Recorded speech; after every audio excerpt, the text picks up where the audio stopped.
সকলকে স্বাগতম। আজকে আমরা বৃত্তের 5 নম্বর ক্লাস শুরু করব। বৃত্তের 5 নম্বর ক্লাসে অনুশীলনী 8.1 1, 2 ও 3 নং জ্যামিতিক সমস্যার সমাধান দেওয়া হয়েছে। তো শুরুতেই আমরা 1 নং জ্যামিতিক সমস্যা নিয়ে আলোচনা করব। তো 1 নং জ্যামিতিক সমস্যায় বলা হয়েছে প্রমাণ করো যে দুইটি সমান্তরাল জ্যায়ের মধ্যবিন্দুর সংযোজক সরলরেখা কেন্দ্রগামী এবং জ্যাদ্বয়ের উপর লম্ব। এটা আমাদের প্রমাণ করে দেখাইতে হবে। শুরুতেই আসি বিশেষ নির্বাচন। মনে করি ও বৃত্তের কেন্দ্র এবং এবি ও সিডি দুইটি সমান্তরাল জ্যা। এবি এবং সিডি দুইটি সমান্তরাল জ্যা। ই ও এফ যথাক্রমে এবি ও সিডি জ্যায়ের মধ্যবিন্দু নির্দেশ করে। ই এবি এর মধ্যবিন্দু নির্দেশ করে এবং এফ সিডি জ্যায়ের মধ্যবিন্দু নির্দেশ করে। প্রমাণ করতে হবে যে ইএফ রেখা ও কেন্দ্রগামী। ই কমা এফ যোগ করলে একটা রেখা, যে রেখাটার সৃষ্টি হবে ওই রেখাটা ও কেন্দ্রগামী এবং ইএফ লম্ব এবং এবি ও সিডি জ্যাদ্বয়ের উপর লম্ব এবং এবি ও সিডি জ্যাদ্বয়ের উপর লম্ব, অর্থাৎ ইএফ লম্ব এবি ও ইএফ লম্ব সিডি। এটা আমাদের প্রমাণ করে দেখাইতে হবে। প্রমাণের সুবিধার্থে আমরা অঙ্কন করব। তো ও কমা ই এবং ও কমা এফ যোগ করতে হবে। আমাদের প্রমাণ করতে হবে ওই লম্ব এবি এবং ও এফ লম্ব সিডি, বা ইএফ লম্ব এবি, ইএফ লম্ব সিডি এবং ইএফ রেখা ও কেন্দ্রগামী। এটা আমাদের প্রমাণ করে দেখাইতে হবে। প্রমাণের ধাপ 1-এ আসি। ও বৃত্তের কেন্দ্র এবং এবি জ্যায়ের মধ্যবিন্দু ই এবং এবি জ্যায়ের মধ্যবিন্দু ই। অতএব ওই লম্ব এবি। কারণ আমরা জানি বৃত্তের ব্যাস ভিন্ন কোনো জ্যায়ের মধ্যবিন্দু এবং কেন্দ্রের সংযোজক রেখাংশ ওই জ্যায়ের উপর লম্ব। আমরা জানি বৃত্তের কেন্দ্র থেকে ব্যাস ভিন্ন অন্য কোনো জ্যায়ের মধ্যবিন্দুর সংযোজক রেখাংশ ওই জ্যা, অর্থাৎ এবি জ্যায়ের উপর লম্ব। এই জন্য আমরা বলতে পারি ওই লম্ব এবি।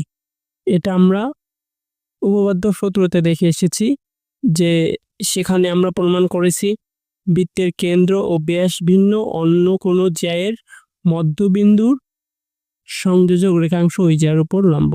সুতরাং আমরা বলতে পারি ওই, যেহেতু এবি জ্যায়ের মধ্যবিন্দুতে ছেদ করে, সুতরাং আমরা বলতে পারি ওই লম্ব এবি।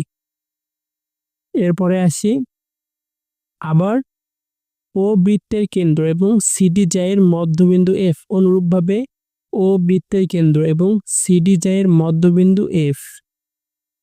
সুতরাং বলতে পারি ও এফ লম্ব সিডি। একই কারণে বৃত্তের ব্যাস ভিন্ন কোনো জ্যায়ের মধ্যবিন্দু এবং কেন্দ্রের সংযোজক রেখাংশ ওই জ্যায়ের উপর লম্ব।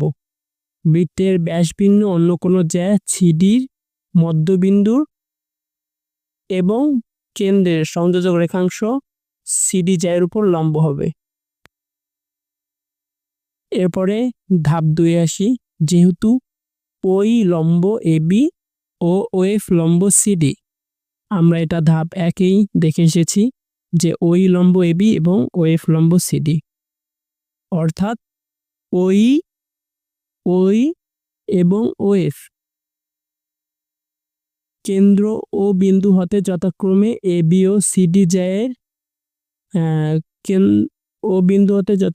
এবি ও সিডি সমান্তরাল জ্যাদ্বয়ের উপর লম্ব, অর্থাৎ ওই ও ওএফ কমা ও বিন্দু হতে যথাক্রমে এবি এবং সিডি জ্যাদ্বয়ের উপর, জ্যাদ্বয় সমান্তরাল জ্যায় দুইটা আমরা প্রশ্নে দেখেছি, সুতরাং সমান্তরাল জ্যাদ্বয়ের উপর লম্ব।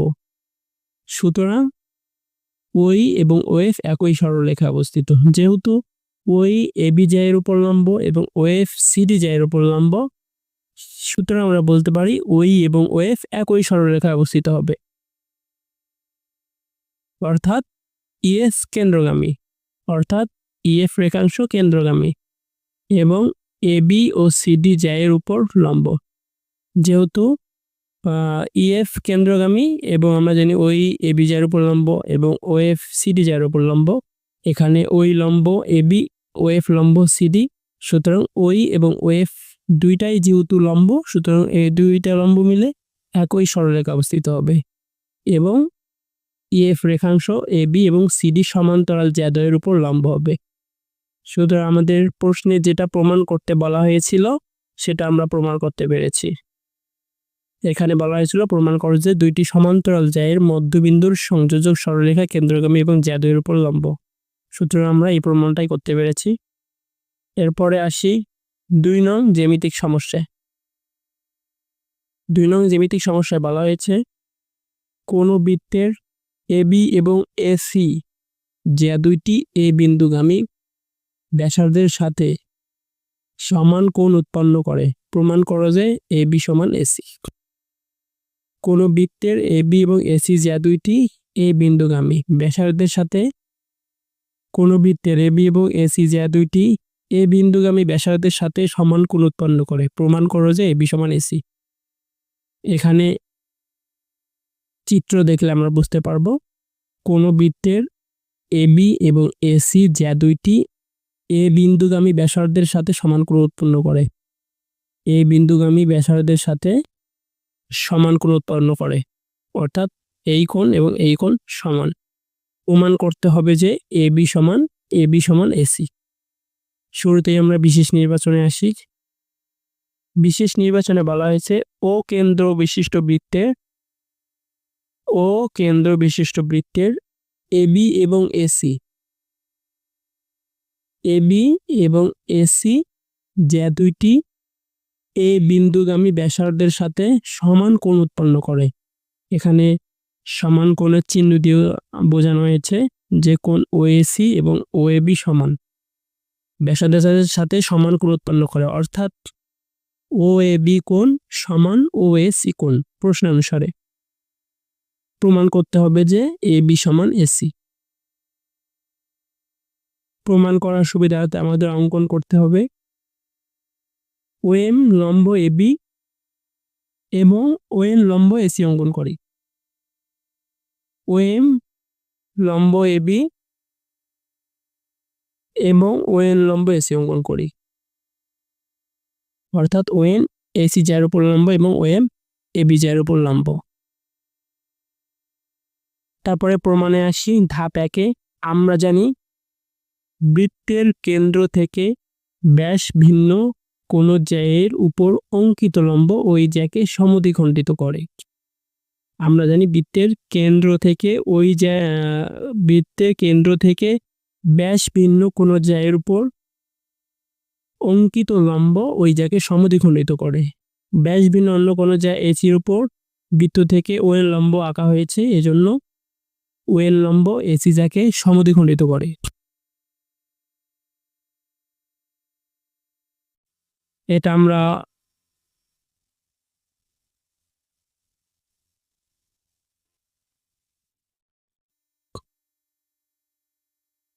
সুতরাং যেহেতু ওএম লম্ব এবি,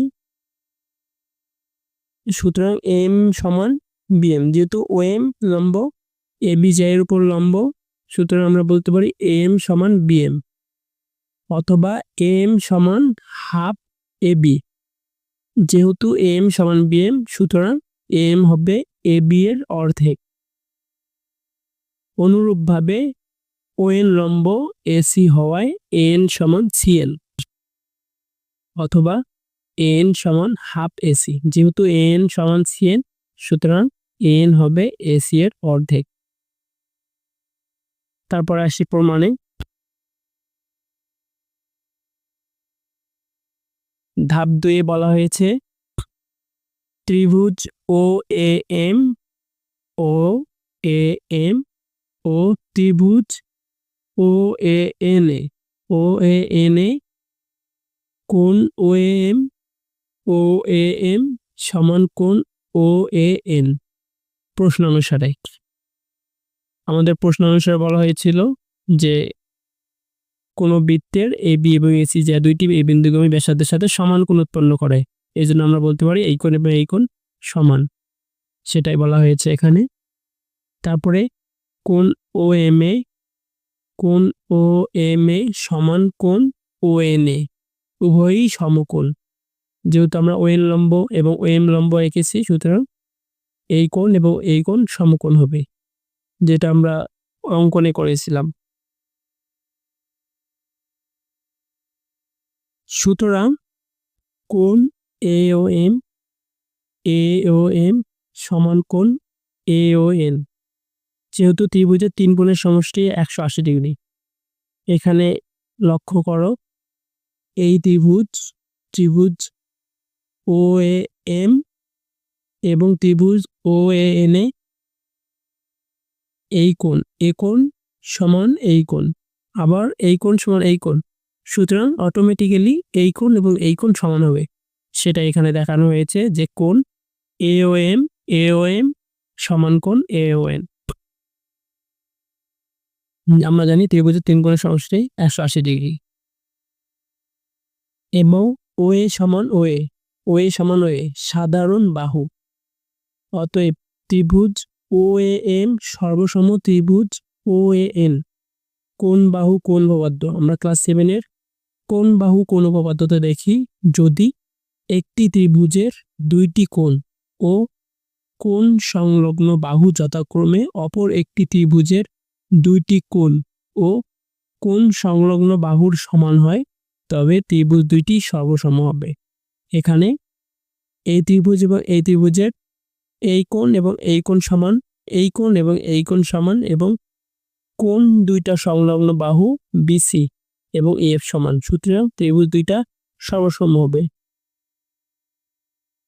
এখানে আমরা এই দুইটা ত্রিভুজও আমরা লক্ষ্য করলে দেখতে পারবো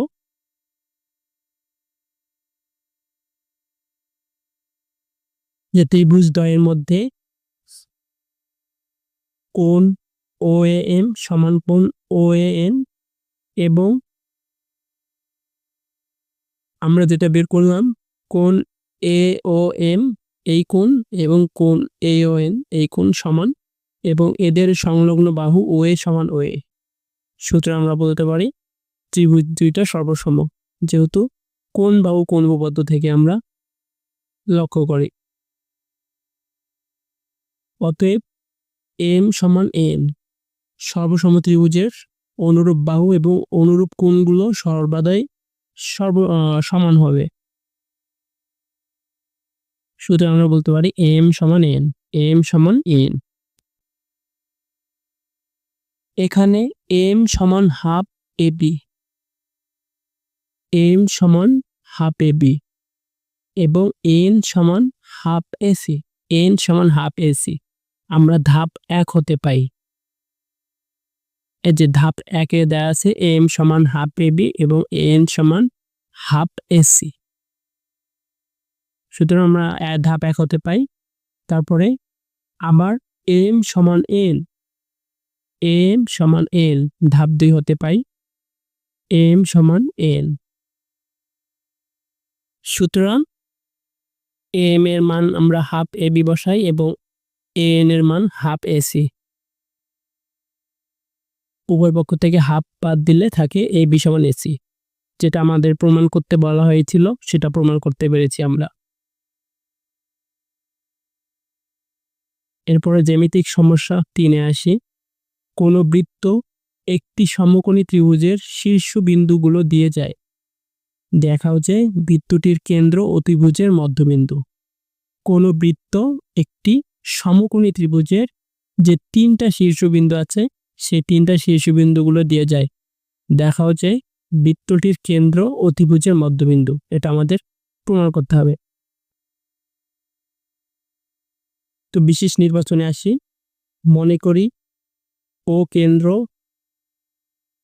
কেন্দ্র বিশিষ্ট বৃত্তটি সমকোণী ত্রিভুজ এবিসি এর এ বি এবং সি শীর্ষবিন্দুগুলো দিয়ে যায়। এখন ও কেন্দ্র বিশিষ্ট বৃত্তটি সমকোণী ত্রিভুজ এবিসি এর শীর্ষবিন্দু এ বি সি দিয়ে যায়। দেখাতে হবে যে বৃত্তটির কেন্দ্র ও অতিভুজ এসি এর মধ্যবিন্দু, এসি অতিভুজের মধ্যবিন্দু, এটা আমাদের দেখাইতে হবে। ধাপ 1, ধাপ 1-এ আমরা দেখি এখানে কোণ এ বি সি এক সমকোণ, যেহেতু ত্রিভুজটি সমকোণী ত্রিভুজ, সুতরাং কোণ এ বি সি এক সমকোণ। এখন কোণ এবিসি সমকোণটি ও কেন্দ্র বিশিষ্ট বৃত্তের পরিধির উপর অবস্থিত হওয়ায় কোণটি অর্ধবৃত্তস্থ কোণ হবে। আমরা নেক্সট যে উপপাদ্যগুলো আছে তার মধ্যে একটা উপপাদ্যতে আছে যে অর্ধবৃত্তস্থ কোণ এক সমকোণ। এখানে কোণ এবিসি বৃত্তের মধ্যে অবস্থিত এবং এইটা কোণের মান যেহেতু এক সমকোণ, সুতরাং এই কোণটা হবে অর্ধবৃত্তস্থ কোণ, মানে বৃত্তের অর্ধেক অংশ জুড়েই এই কোণটা অবস্থিত হবে। এ বি সি বিন্দুগামী বৃত্তের ব্যাস এসি, এ বি সি বৃত্তগামী বৃত্তের ব্যাস এসি, যেহেতু এটি কেন্দ্র দিয়ে যায় সুতরাং আমরা বলতে পারি বৃত্তের ব্যাস এসি। সুতরাং বৃত্তটির কেন্দ্র ও এসি ব্যাসের উপর অবস্থিত। সুতরাং বৃত্তটির কেন্দ্র ও এসি ব্যাসের উপর অবস্থিত। যেহেতু এসি বৃত্তের ব্যাস, সুতরাং আমরা বলতে পারি ব্যাস বৃত্তের কেন্দ্র দিয়ে যায়, সুতরাং আমরা এই থেকে বলতে পারি যে ও কেন্দ্র এসি ব্যাসের উপর অবস্থিত। এবং ও এ সমান ওসি, ও এ সমান ওসি, যেহেতু একই বৃত্তের ব্যাসার্ধ ও এ এবং ওসি, সুতরাং ব্যাসার্ধ দুইটা সমান হবে। সুতরাং বৃত্তের কেন্দ্র ও অতিভুজ এসি এর মধ্যবিন্দু, বৃত্তের কেন্দ্র ও এসি এর মধ্যবিন্দু, এটা আমাদের প্রমাণ করতে বলা হয়েছিল, এটা আমরা প্রমাণ করতে পেরেছি। তোমরা এই জ্যামিতিক সমস্যাটি হয়তো বুঝতে অসুবিধা হবে। আমরা যখন নেক্সট উপপাদ্য নিয়ে আলোচনা করব সেখানে অর্ধবৃত্তস্থ কোণের মান এক সমকোণ, এইটা উপপাদ্যতে প্রমাণ করতে বলা হয়েছে এবং প্রমাণ আছে। এইটা দেখলে তোমরা এই জ্যামিতিক সমস্যাটা নিয়ে তোমাদের আর কোনো সমস্যা হবে না। সুতরাং যদি নাও বুঝে থাকো সমস্যা নেই, নেক্সট উপপাদ্যে আছে, ওটা দেখলে এটা তোমাদের একদম ক্লিয়ার হয়ে যাবে। তো আজকের ক্লাস এই পর্যন্ত, সকলকে ধন্যবাদ। আসসালামু আলাইকুম।